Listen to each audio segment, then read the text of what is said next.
Have you ever really stopped to think about what makes us, well, us? It's not just the buildings we inherit or the artifacts we put in museums. It's in the stories we tell, the songs we sing, the food we all share. It's the heritage we can't actually see, the living, breathing culture that truly defines who we are. And sometimes, believe it or not, it looks a whole lot like a parade. So, picture this. Every year, on the first Sunday right after Easter, the streets of Brașov, Romania just explode with life. You've got men on horseback, all dressed up in these incredible, elaborate traditional costumes. This is the Parade of the Junii. But this is so much more than just a party or festival. For centuries, especially during times when Romanian culture was being suppressed, this very parade was a bold act of defiance. It was a way of publicly claiming their identity, their space in the city. See, the Junii Parade isn't some historical reenactment. It's an unbroken chain of tradition, a really complex expression of identity that's been passed down from one generation to the next. It mixes these ancient pre-Christian rites of passage with this deep sense of community. It is history, alive and breathing, happening right now. And all of this brings up a really fascinating question. When does a custom or a ritual or just a practice become something more? What's the tipping point that turns a tradition into officially recognized heritage? Well, that's exactly what we're going to break down. To answer that question, we first need to get our heads around a very specific category of heritage. Officially, it's known as Intangible Cultural Heritage, or ICH for short. Okay, think of it like this. Tangible heritage is basically the physical hardware of our culture. The monuments, the artifacts, the buildings. It's the stuff you can actually touch. Intangible heritage, on the other hand, is the living software. It's the knowledge, the skills, the practices that bring all that hardware to life. And really, the two are completely connected. I mean, a historic church is just a building without the rituals and the worship that happen inside it, right? The official UNESCO definition from way back in 2003 really gets to the heart of it. Intangible cultural heritage is defined as the practices, representations, expressions, knowledge, and skills that communities themselves see as part of their heritage. And that last part is absolutely crucial. The community has to recognize it. A tradition only becomes heritage when the people who practice it say, yes, this is ours, this is who we are. UNESCO actually breaks this down into 5 main areas, which really helps to understand just how broad it is. So you have oral traditions, like storytelling. You've got performing arts, think something like flamenco dancing in Spain. There are social practices, rituals, and festive events. Carnivals are a perfect example. Then there's knowledge about nature, like traditional farming techniques. And last but not least, traditional craftsmanship, like the art of making musical instruments or weaving intricate carpets. Okay, so we've got the official definition down, but how does this living heritage actually work in the real world? Let's dive into a couple of case studies to see how it really shapes a community's identity. Our first example comes from the Secular people in Transylvania, Romania. Now, they're often just grouped in with the larger Hungarian minority in official stats, but the Seculars have held on to a very distinct identity for centuries. And how have they done it? You guessed it, through their living heritage. And this quote just nails it. Heritage isn't some passive thing that you just have. It's an active process.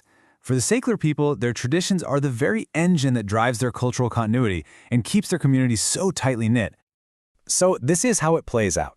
They maintain their own distinct dialect with unique words and pronunciation. They use these incredibly powerful visual symbols, like their sun and moon flag, which you'll see on buildings and at public events. And they come together for these massive communal rituals, like the annual pilgrimage to Shumaleyuchuk. In a world that's becoming more and more the same, these practices aren't just quaint customs, they are a powerful, active strategy for cultural survival.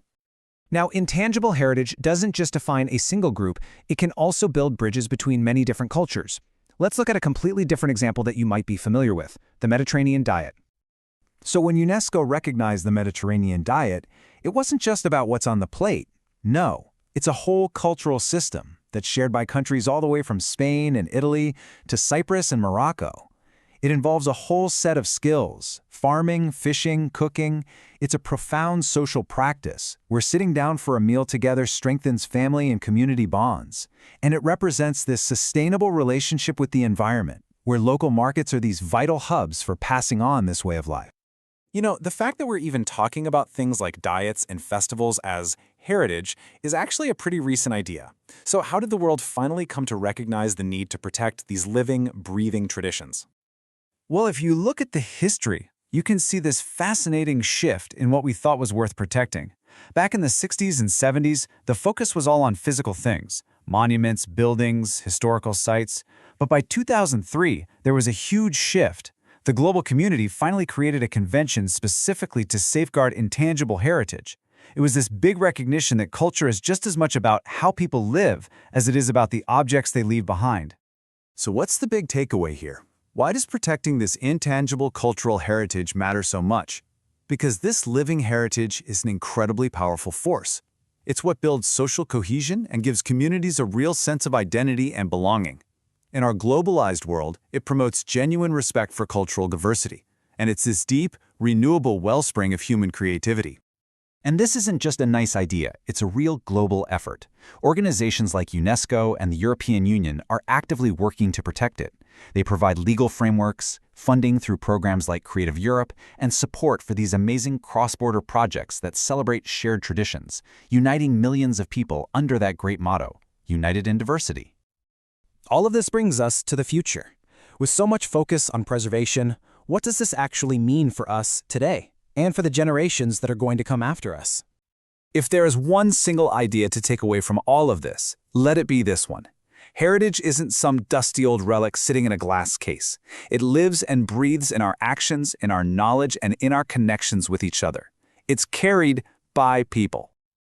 Ultimately, intangible heritage is always evolving. It's not static. It's a dynamic conversation between our past, our present, and the kind of future we want to create.